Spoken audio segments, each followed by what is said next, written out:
நான் இந்த மலைத்தொடர்களில் தான் என்னுடைய வாழ்க்கையை தியானத்தில் ஒரு பரிணாம நிலையை வளர்ச்சியை அடையிறதுக்கு பிள்ளையார் சொல்லி போட்ட இடம் இந்த மலைத்தொடர் தான். நீ எந்த மார்க்கத்தில் எந்த தியானத்தில் ஒரு அனுபவத்தை பெறுவ அப்படின்னு உத்தரவாதமும் எனக்கு வழிகாட்டப்பட்ட இடமும் இந்த இடம்தான். மிக முக்கியமாக சூட்சமத்தில் அருணகிரிநாதருடைய பெரும் பணி இந்த இடத்துக்குள்ளே இருந்துச்சு. அங்கேருந்து என்னுடைய வாழ்க்கையில் நான் ஒரு பொழுதும் தியானத்துக்காக இந்த இடத்துக்கு நான் வரலை. நீங்கள் நல்லா தேர்வு பண்ணிக்கோங்க. நான் ஒரு தொழில் ரீதியாக இந்த இடத்துக்கு வந்தேன். அவர் எந்த மார்க்கத்து வழியாக எந்த வழியாக நீ போய் இந்த ஞான பாதையை அடைவ அப்படிங்கிற அதை பாதையை எனக்கு சூட்சமத்தில் அது உணர்த்தி காட்டப்பட்டுச்சு சிவகங்கையில். ஆனால் அந்த வீட்டில் தான் ஒரு உயர்ந்த தியானமும் உயர்ந்த செயலும் உயர்ந்த சிந்தனையும் உயர்ந்த என்னை உருவாக்கி கொள்றதுக்கான மிகப்பெரிய வாய்ப்பையும் அப்போ எனக்கு அதே மாதிரி திருநெல்வேலியில் அந்த மேம்பட்ட நிலையை அந்த உள் உணர்வுகளில் நான் வளர்கிறதுக்கான அந்த வாய்ப்புகள் அங்கே உருவாக்கப்பட்டது. அப்போ திருநெல்வேலியில் நான் உட்காந்துருக்கும் போது ஒவ்வொரு நாளும் அந்த வீட்டுக்குள்ளே நடந்த அனுபவத்தில் நான் என்னன்னா, ஒரு மனிதனாக அந்த திருநெல்வேலி வீட்டுக்கு போனவன் அந்த இறை தோற்றத்துக்கு மாறுறதை என் கண்ணால் நான் பார்க்க முடிஞ்சிச்சு. அப்புறம் திருப்பரங்குன்றத்தில் இந்த மலையை தொடர்ந்து சுற்றிக்கிட்டே இருப்பேன். காலை மாலை அப்படி அது பிளான் பண்ணி திட்டமிட்டு சுத்த மாட்டேன். உன்னை தொழிலுக்காக திருப்பரங்குன்றத்தில் உணர்ந்து போடலை. ஒரு தெய்வீக விஷயத்தை நீ தெரிஞ்சுக்கணும். ஒரு தியானம் உனக்குள்ளே வரணும். நீ தியானம் பண்ணுறதுக்காக வந்திருக்கிற. அப்போ தியானத்தை கற்றுக் கொடுக்க உன்னை கூட்டிகிட்டு ப்ரொஃபஷ்னலாக ஏதோ கிளாஸில் உட்காரு, காலையில் வா, சாயந்தரம் வான்னு சொன்னால் நீ சொல் பேச்செல்லாம் கேட்க மாட்டேன். நாம் 5% தியானம் பண்ணால் 90% இயற்கையாக வளரும். அந்த இயற்கையாக வளர்றது தான் இறைவனுடைய தொடர்புங்கிறது.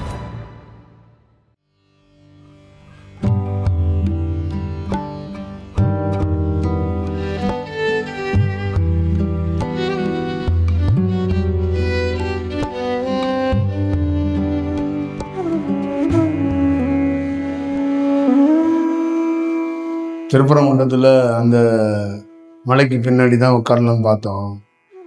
நான் உட்கார தயாராக தான் இருக்கிறேன். பிரபஞ்சம் நீ அங்கே உட்கார வேண்டாம், அங்கே உட்காந்து கண்டுச்சு. அதனால் நீங்கள் மண்டபம்லாம் நினைக்காதீங்க. இந்த சூழலில் அங்கே உட்காந்தா நல்லா இருக்காது அப்படின்னு சொன்னது. அது இல்லாமல் நம்ம ஒரு உயர்ந்த செயலை உயர்ந்த கருத்துக்களை பற்றி பேசுவோம். ரொம்ப சீரியஸாக இருப்போம். நீங்கள் பல்வேறுபட்ட துன்பம் துயரத்துலேருந்து ஒரு 2 மணி நேரம் 3 மணி நேரம் என்னை சந்திக்கிறதுக்காக வருவீங்க. அப்போ அங்கே ஒருத்தன் உட்காந்து சொந்த கதை சோக கதையை எவனா ஒருத்தன் ஃபோனில் பேசிக்கிட்டு இருப்பான். நம்மளுடைய உணர்வுகள் அவங்களுக்கு தெரியாது. பப்ளிக்கில் இருக்கிறவங்களோட மனநிலை வேறு, நம்மளோட மனநிலை வேறு. அதனால் அதுவும் தொந்தரவாயிடக்கூடாது. அப்போ நம்மளை பார்க்க வர்றவங்க அந்த 2 மணி நேரம் கூட நமக்கும் அவங்களுக்கும் அந்த உறவை இடையில் யாரும் ரீகனெக்ஷன் கொடுத்துடக்கூடாதுங்கிறதுக்காக தான் இந்த இடம். இதுதான் ரொம்ப முக்கியம். இது இடமா பார்க்கக்கூடாது. உங்களுக்கும் எனக்கும் இருக்கிற இந்த இடத்த அப்படியே நான் ஒரு குகையாவோ ஒரு மலை அடிவாரமாவோ என்னால் அதை உருவாக்கிக்க முடியும். அந்த வல்லமை பிரபஞ்சம் என்கிட்ட கொடுத்துருக்கிறதுனால தான் நம்ம ஒரு இடத்துக்குள்ளே இருக்கிறதுக்கான ஒரு வாய்ப்பை நம்ம செய்கிறோம். இல்லைன்னா நான் இந்த மலைத்தொடர்களில் தான் என்னுடைய வாழ்க்கையை தியானத்தில் ஒரு பரிணாம நிலையை வளர்ச்சியை அடையிறதுக்கு பிள்ளையார் சொல்லி போட்ட இடம் இந்த மலைத்தொடர் தான். இந்த மலைத்தொடர் தான் எனக்கு லைஃப்பை முதல் முறையாக தியானம் எப்படி கிடைக்கும், எப்படி கிடைக்க போகுது, நீ எந்த மார்க்கத்தில் எந்த தியானத்தில் ஒரு அனுபவத்தை பெறுவ அப்படின்னு உத்தரவாதமும் எனக்கு வழிகாட்டப்பட்ட இடமும் இந்த இடம்தான்.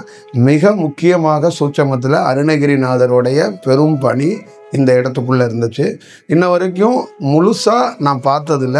ஒரு நீல நிறம் என்னுடைய லைஃப்பில் இன்றைக்கி நான் இருக்கிறேன். ஆனால் என்னை ஆரம்பத்தில் இந்த மலையில் வழி நடத்தினது ஒரு காவி நிறங்களில் உள்ள ஒரு ஒளி தான் என்னை முதல் முறையாக திருப்பரங்குன்றத்துலேருந்து இந்த லைஃப்பை இந்த வாழ்க்கையை தொடங்கி வைக்கிறதுக்கு காரணமாக இருந்தது. இந்த மலையும் பக்கத்தில் இருக்கிற அந்த திருக்கூடல் மலைங்கிறது தான் பெரிய பணியாக இருந்தது. அப்போ இந்த மலைத்தொடர்களில் நான் இந்த மலைத்தொடருக்கு முன்பகுதியில் ஒரு ஹோட்டலில் நான் தங்கியிருந்தேன். அங்கேருந்து என்னுடைய வாழ்க்கையில் நான் ஒரு பொழுதும் தியானத்துக்காக இந்த இடத்துக்கு நான் வரலை. நீங்கள் நல்லா தேர்வு பண்ணிக்கோங்க. நான் ஒரு தொழில் ரீதியாக இந்த இடத்துக்கு வந்தேன். கொஞ்சம் எழுத்து சம்மந்தமாகவும் தொழில் ரீதியாகவும் நான் இந்த இடத்துக்கு வந்தேன். நான் இந்த இடத்துக்குள்ளே உட்கார்றதுக்கு ரொம்ப எதிர்பார்ப்போன்னா எனக்கு எதிர்பார்ப்போ அந்த மாதிரி திட்டமோ பிளானோ எதுவுமே இல்லை. இயல்பாக இந்த இடத்துக்கு வந்து ஒரு வேலை செய்கிறதுக்கு ஒரு வாய்ப்பை உருவாக்குனுச்சு. அப்போ நான் வந்து தொழிலுக்காக வந்தவனுக்கு முழுமையாக தியானம் கிடைக்கிறதுக்கு ஒரு வாய்ப்பை வந்து எனக்கு உருவானுச்சு. அப்போ இந்த இடத்துல நான் வந்து கொஞ்ச நாள் இருந்ததுக்கப்புறம் சிவகங்கையில் நான் போகிறதுக்கு ஒரு வாய்ப்பு கிடச்சிச்சு. அப்போ சிவகங்கையில் ஒரு ஒரு சூட்சமத்தில் ஒருத்தருடைய செயல்பாடுகளில் அவர் எந்த மார்க்கத்து வழியாக எந்த வழியாக நீ போய் இந்த ஞான பாதையை அடைவ அப்படிங்கிற அதை பாதையை எனக்கு சூட்சமத்தில் அது உணர்த்தி காட்டப்பட்டுச்சு சிவகங்கையில். அப்போ காட்டப்பட்டதை என்னால் வந்து கண்டுபிடிக்க முடியலை. இது எதற்காக இது காட்டப்படுது, இது ஏன் அப்படிங்கிறத நிச்சயமாக என்னால் உணர முடியல. அங்கே காலையில் போய் மாலையில் அங்கே காட்டப்படுது. அதுக்கப்புறம் என்னப்பா ஸ்பீக்கர், காலையில் காட்டப்படுது, மாலையில் வந்து நான் திருப்பி திருப்பரங்குன்றத்துக்கு நான் வந்துட்டேன். அப்போ திருப்பரங்குன்றத்துக்கு நான் வந்துட்டு அதை கண்டுபிடிக்க முடியலை.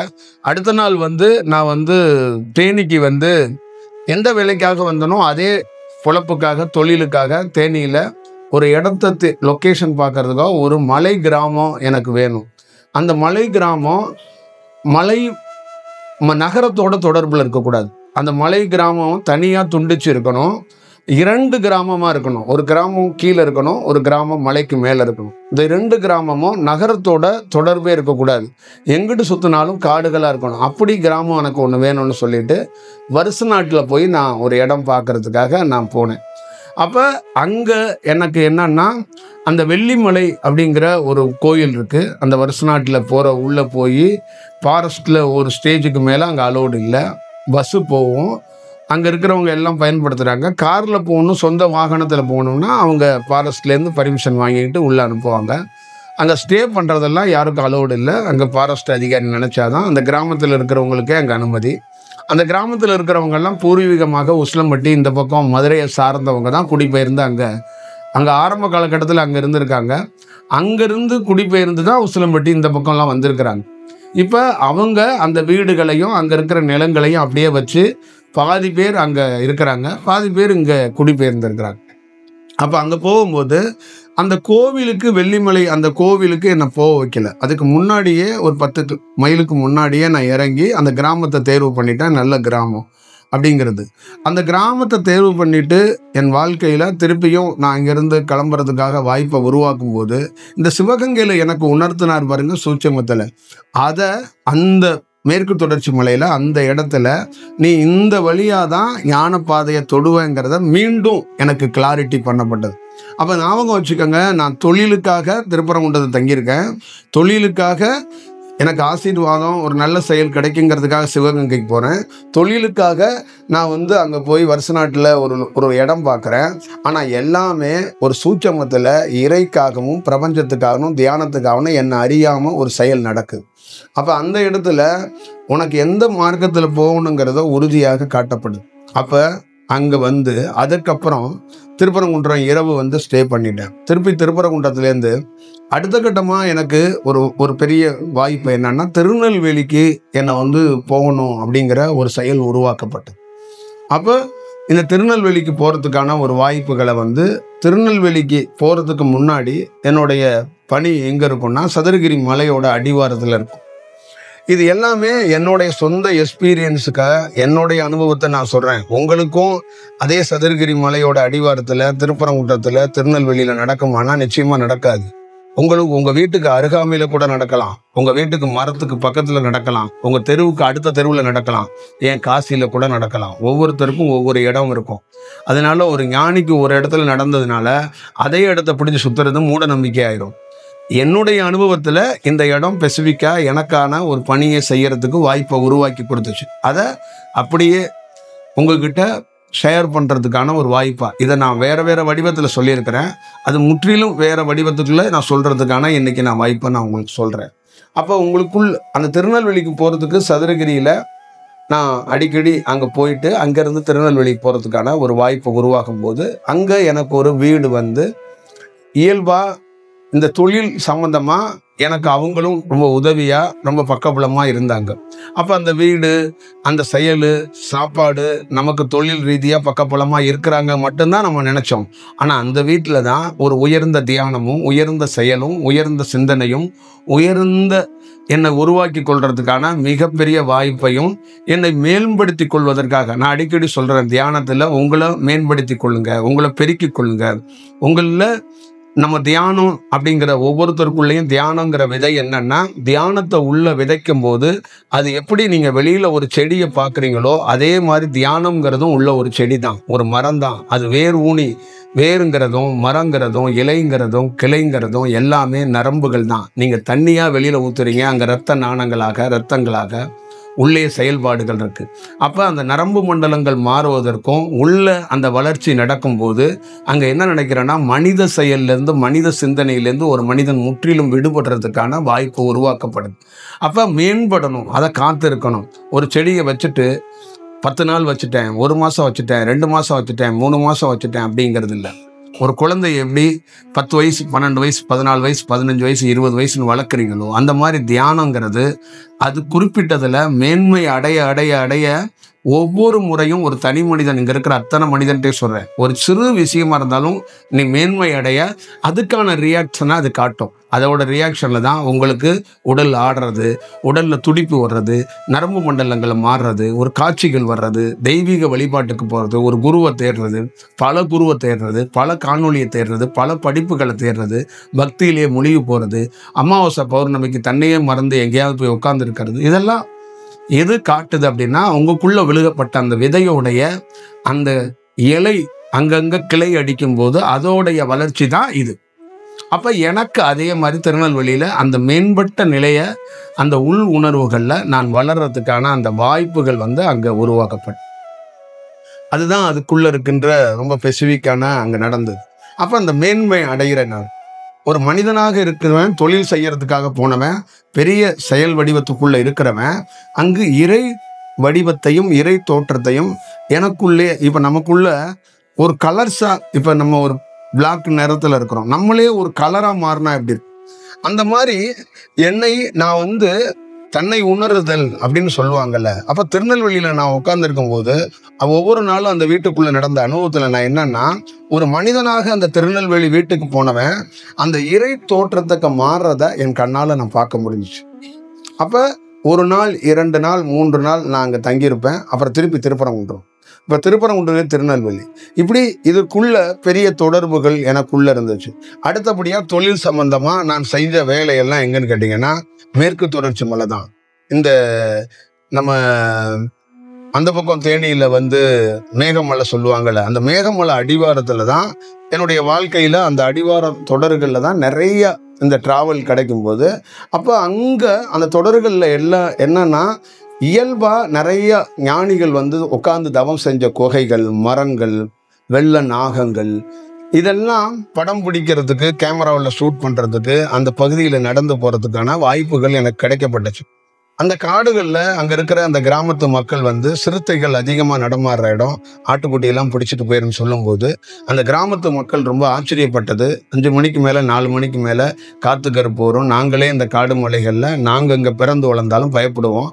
ஆனால் ஒருத்தர் கூட ஒரு ஜுரம் வராமல் எதுவும் இல்லாமல் இவ்வளோ பியூராக வேலை செய்கிறீங்கன்னா ஏதோ ஒரு தெய்வீக உங்களுக்கு ஒரு ஆசீர்வாதம் இருக்குது. அவங்களும் பக்தி அடிப்படையில் தான் எங்களை பார்த்தாங்க. அப்போ நானும் ஒரு இமேஜினேஷனில் எனக்கு ஏதோ ஒன்று அப்படிங்கிறதெல்லாம் இல்லாமல் நான் வெறும் தொழிலாக தான் பார்த்தேன். ஆனால் அது எனக்குள்ளே நடந்தது, அங்கே இருக்கிற வேலைகள் எல்லாமே எப்படி நடந்துச்சுன்னா, அது எப்படி நடந்துச்சு அப்படின்னு கேட்டிங்கன்னா, அது தொழிலை தாண்டி ஒரு பெரிய பணி நடந்துச்சு. அது அந்த இடத்துக்குள்ள எப்படி திருநெல்வேலி வீட்டுக்குள்ளே நான் மேம்பட்டனோ அதே மாதிரி நல்லா ஞாபகம் வச்சுக்கோங்க, அந்த இடத்துக்குள்ள நான் போய் மேற்கு தொடர்ச்சி மலைக்குள்ள அந்த மேகமலை அடிவாரத்துக்குள்ள அந்த பக்கம் நான் இருக்கும்போது எனக்குள்ள என்னன்னா ஒரு பரிணாம வளர்ச்சி நான் சந்தித்தேன். அப்போ நான் மேம்படுறேன். ஆனால் நான் போய் வேலை செஞ்சுக்கிட்டு இருக்கேன், தொழிலுக்காக வேலை செய்கிறேன். ஆனால் தொழிலுக்காக வேலை செய்கிற இடம் எதுன்னா, ஞானிகள் பயன்படுத்திய இடத்துல நான் உட்காந்துருக்கிறேன், நான் நடக்கிறேன், நான் சாப்பிட்றேன், பல பேர் என்னோட சேர்ந்து பணி செய்கிறாங்க. ஆனால் என்ன அங்கே ஒரே ஒரு வியர்ப்புனா, எல்லாருமே மனிதர்கள், மனித செயல். நம்ம ஒன்று சொன்னோம் வச்சிங்களேன், ஒரு கட்டுப்பாட்டில் சில மணி நேரம் கேட்பாங்க, சில மணி நேரத்துக்கு அப்புறம் கேட்க மாட்டாங்க. ஃபஸ்ட்டு முதல் முறையாக அந்த இடத்துக்குள்ளே எல்லாரும் அசம்பிள் ஆகி பல பல பேர் அசம்பிள் ஆகிட்டோம். அப்போ ஒரு நாள் 2 நாள் என்ன சொல்கிறாங்கன்னா, இந்த இடத்துலலாம் நிற்க முடியாது, தாக்கு பிடிக்க முடியாது, 2 நாளில் ஓடி போயிடுவோம் அப்படின்னு அவங்கவுங்க ஃபோனில் பேசிக்கிறாங்க. அதுக்கப்புறம் 3வது நாள் 4வது நாளில் நானே அமுச்சு விட்டா கூட அவங்க போகாத அளவுக்கு மாறிட்டாங்க. அப்போ அவங்கெல்லாம் அவங்களாவே இல்லை, அவங்கெல்லாம் வேறு மாதிரி இருக்கிறாங்க. அதிகாலையில் 4 மணிக்கு எந்திரிக்கணும், இரவு தூங்குறது 10 மணி ஆயிரும், மழை கண்டினியூவாக ரெயின் பெஞ்சிக்கிட்டே இருக்கும். மழை சீசனில் அங்கே ஒரு வேலை செய்கிறோம், கண்டினியூவாக மழை இருக்கும், காலில் வந்து செருப்பு கூட கிடையாது, அப்படியே சில்னஸ் ஆயிரும். அந்த கிளைமேட்டும் வர சில்னஸான கிளைமேட்டு. அப்புறம் 4 மணிக்கு மேலே சூரியன் வந்து மறைஞ்சிரும். எப்போ சூரியன் உள்ளே வராருன்னு தெரியல. சூரியன் நமக்கு லைட்டு ரொம்ப முக்கியம், அந்த லைட்டை வச்சு தான் நம்ம ஒரு வேலை செய்ய முடியும். இப்படி இருக்கும்போதும் ஆனால் இடர்பாடே இருக்காது, எந்த செயல்பாடுகள் இருக்காது. அவங்க எல்லா பேருமே தன்னை மறந்து வேலை செஞ்சாங்க. அப்போ எனக்குள்ள அது என்ன நான் உணர்ந்தேன்னா, தன்னை மறக்கிறது அப்படிங்கிறது ஒரு இடம் எப்படி பண்ணுதுங்கிறத அங்கே தான் நான் கற்றுக்கிட்டேன். அப்போ நான் யாரையுமே வேலை வாங்கலை, யாரையுமே கட்டுப்படுத்தலை.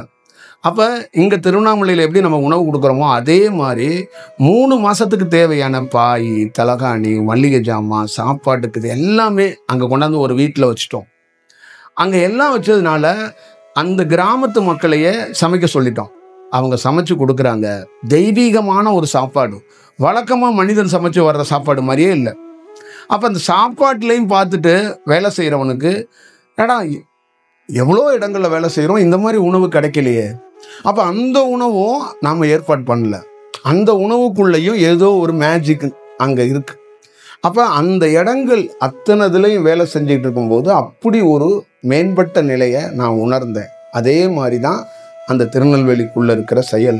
அதுக்கப்புறம் அந்த பொதிகை மலையில், பாவநாச நதியில், இந்த இடங்கள்லாம் ஒரு செயல் என்னன்னா, ஒருத்தன் மேன்மை அடைகிறான், ஒருத்தன் தியானத்தில் மேன்மை அடைகிறாங்கிறதுக்கு செயல்.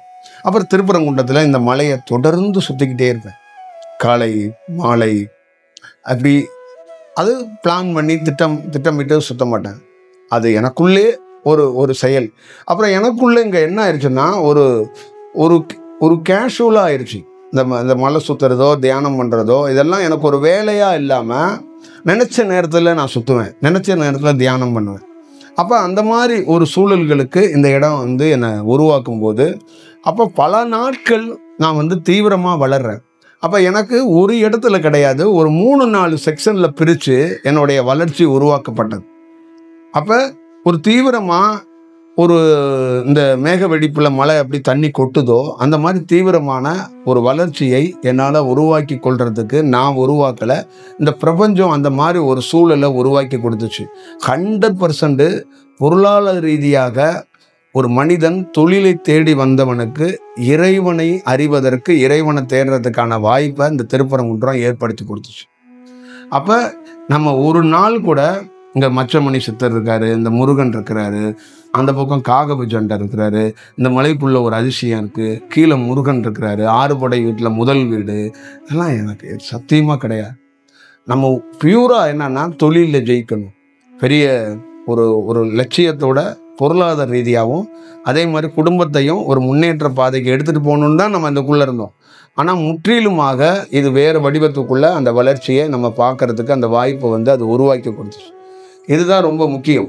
அப்போ ஒரு மனிதனுக்குள்ளேயும் நீங்கள் தெரிஞ்சு கொள்ள வேண்டியது என்னன்னா, உங்களுக்குள்ள வளர்ச்சி, நீங்கள் பல்வேறுபட்ட ஊர்களுக்கு போகலாம், பல்வேறுபட்ட நகரங்களுக்கு அங்கங்கே போகலாம், அது எல்லாமே அலக்களிக்கப்படுறதுக்கு மாதிரி ஒரு சூழல் இருந்தாலும் உங்களுக்குள்ள இருக்கிற அந்த வளர்ச்சியை உங்களால் கண்டுபிடிக்க முடியாது. அன்னைக்கு காலகட்டத்தில் தொழிலுக்காக மட்டுமே வந்ததுன்னு தான் நான் நினச்சேன். அப்போ எனக்குள்ள அந்த தீவிர வளர்ச்சி எனக்கு தெரியலை.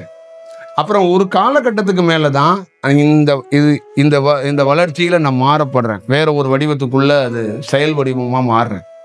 அப்போ எனக்கு அந்த உணர்த்தப்படுறதெல்லாம் ஒரு ஸ்டேஜில் எந்த தொழில் இருக்கோ அந்த தொழில் ஒரு இடத்துல ஸ்டாப் ஆகி போயிடுச்சு, முடங்கிருச்சு.